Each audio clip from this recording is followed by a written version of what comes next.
اعوذ باللہ من الشیطان الرجیم بسم اللہ الرحمن الرحیم۔ السلام علیکم۔ 15 ماہ رمضان مبارک کا دن، ماہ رمضان مبارک کا 15ویں کا دن تمہارے لیے دنیا اور آخرت کی ہر حاجت خدا پوری کر دے گا بحق امام حسن مجتبی علیہ السلام۔ جو کچھ جناب ایوب علیہ السلام کو دیا تھا تمہیں بھی عطا فرمائے گا۔ ایوب علیہ السلام کو اللہ اکبر تمہاری دعائیں مستجاب کرے گا۔ حامل عرش تمہارے لیے استغفار کریں گے اور قیامت والے دن 40 نور عطا کرے گا جو 10 ہو کر تمہارے دائیں بائیں آگے اور پیچھے ہو کر تمہارے ساتھ رہیں گے۔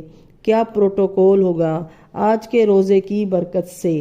اور آج کے روزے کی دن کی دعا یہ ہے، بسم اللہ الرحمن الرحیم، اللہم ارزقنی فیہ طاعت الخاشعین، اے خدا مجھے خاشعین بندوں کی اطاعت نصیب فرما۔ وشرح فی صدری با نابت المجتبین بامانک یا امان الخائفین، میرے سینے کو کشادہ کر دے تاکہ تواضع کرنے والوں کی طرح بازگشت کروں اپنے امان سے، اے خوف رکھنے والوں کی امان۔ دعا مختصر ثواب بے انتہا۔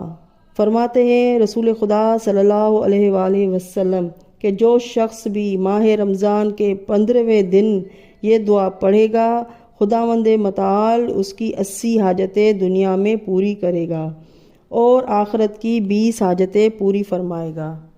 آج کا دن امام حسن مجتبی علیہ السلام سے منسوب ہے۔ 15ویں کا دن امام حسن مجتبی علیہ السلام کی ولادت سے منسوب ہے۔ آج مختصر ترین عمل آپ کو بتاتی ہوں۔ سب سے پہلے باوضو ہو کر یہ عمل کریں اور کسی بھی ٹائم جب بھی آپ کو فرصت کے لمحات ملیں، پورے دن میں کسی بھی ٹائم باوضو ہو کر سب سے پہلے 2 رکعت نفل پڑھ کر امام حسن مجتبی کو ہدیہ کریں اور بنا کسی سے بات کیے اسی مصلی پر بیٹھے 3 مرتبہ درود شریف پڑھیں اور اس ورد کو دہرائیں، یا کریم و اہل بیت و یا حسن و مجتبی ادرکنی ولا تہلکنی، یا کریم و اہل بیت و یا حسن و مجتبی ادرکنی ولا تہلکنی 100 مرتبہ، پھر 3 مرتبہ درود شریف پڑھیں، یعنی اس ورد کو 100 مرتبہ پڑھنا ہے، آگے پیچھے 3 مرتبہ درود شریف پڑھنا ہے۔